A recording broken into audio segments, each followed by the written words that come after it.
Hi, my name is Abby Williams, spelt ABI, and my series is called The Whole Worshipper, and this number 1 is called The Hidden Worshipper. In Mark 1, there is this incredible little story of Jesus, and it reveals a lot about what Jesus chose to do when it came to honouring his Father in heaven. Mark 1, starting in verse 32, it says this: "That evening, after sunset, the people brought Jesus, all the sick and demon-possessed. The whole town gathered at the door." And then it goes on to say this: "Very early in the morning, while it was still dark, Jesus got up, left the house, and went off to a solitary place where he prayed."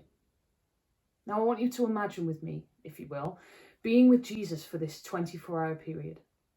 You start your day just after sunrise with the crisp morning air filling your lungs, a bit of fish and bread for breakfast, and you are sharing with each other all that has been taking place as you've been following Jesus as he's been going from town to town.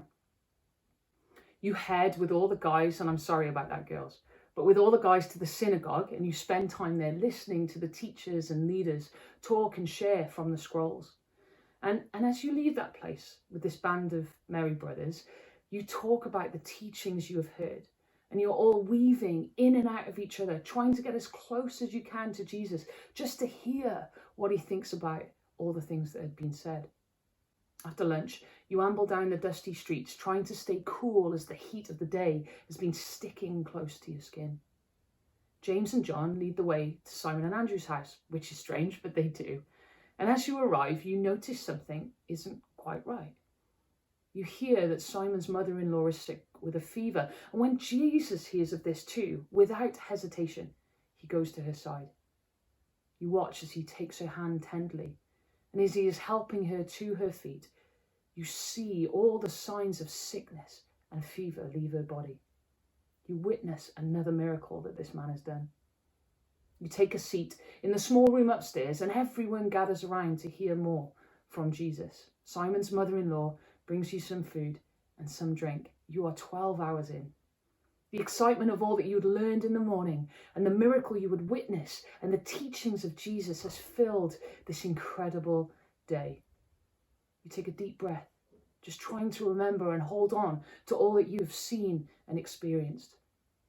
Looking out the window, the deep orange sunset is getting low in the sky, and as the heat of the day is cooling, is casting a mist across the dusty ground. You're starting to get tired. You're getting ready to settle down for the night, and it's then that you hear some murmuring coming from the front of the house. There is a small group of people gathered, and Jesus invites them in and starts praying for some of them. One man, he leaves in a hurry, and before you know it, he's brought back with him 2, 3, 4 more friends. And the house starts to fill again with the voices of many people. And before you know it, the entire town has descended on this little house. It's so full, you wonder how people are able to move or even breathe. As the night gets darker and darker, you are watching Jesus healing one after another, drawing in the broken-hearted woman close and listening intently to the old man pouring out his heart in pain. He is serving and sharing with all who have come to him that night, making sure he doesn't miss a single one. Your eyes are getting heavy, and you finally settle down as people start to leave the house and go home. Waking with a jolt, you look around and notice that the flicker of the final embers of the firelight are still there, and that there are some people still up, whispering in hushed, excited tones. As you get your bearings, you notice that someone's missing. It's Jesus. You get up, you pull your blanket around you to fight off the morning chill, and you rub your eyes to try and make sense of your surroundings. Seeing the front door ajar, you go to shut it, and when you get there, you hear this faint voice outside. Looking out, you see a hazy silhouette, hands raised to the heavens. Someone is speaking softly, tenderly, asking questions and waiting quietly for the answers that you do not hear. It's Jesus. He's praying to his Father in heaven, away, alone from the house. I don't know about you, but just thinking about all that had taken place, the story wouldn't really want to make me to get up in the early hours of the morning. The high of all that had happened the evening before would have meant that, in all likelihood, the household wouldn't have gone straight to sleep after everyone had left. The excitement and encouragements that would have been shared as they were all winding down would have probably kept them awake late into the night and the early morning. I often look and wonder if some of them actually slept at all that night. And I also wonder this of Jesus. Did he actually get any sleep? With all that had happened in the craziness of this occasion, what is the first thing that we see Jesus do after? He got up, went away from all who remained, and prayed. He communed with his Father in the hidden place. Jesus prioritizes his quiet time with the Father alone over the grand experience of the healing conference that he has just been in. For us today, contentment and joy can't come from the high platforms or the large conferences where amazing miracles and signs and wonders happen, where the worship is off the chart and the speaking is phenomenal. Contentment and joy has to come from the lowly, secret place.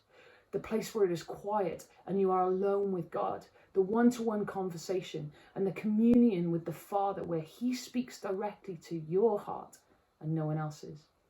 This is where you hear God's plans for your life and his desires for your future, where refreshing and inner healing come from. Now, don't get me wrong, large gatherings and times of collective together are important, and we see that here. As the house is filled with people all night and Jesus heals and delivers many of them, I imagine that there would have been this huge excitement, so much joy and faith would have filled that place, which it is definitely an experience not to be missed. And we love conferences and large-scale events and speaking to people, whether that be a crowd of 2 or 2,000. But let me tell you this, if you don't spend time in the audience of the one, no other audience size will be big enough to fill the desires of your heart and your faith. Jesus' ministry not only affected the entire town that night, but has been affecting the entire world for all history. And what is it that he chose as his priority? What did he make sure, tired or not, that he did not miss? It was his worship in the hidden place. We need to prioritize our worship in the hidden place, so our service in the public place is fruitful and effective for the kingdom of God.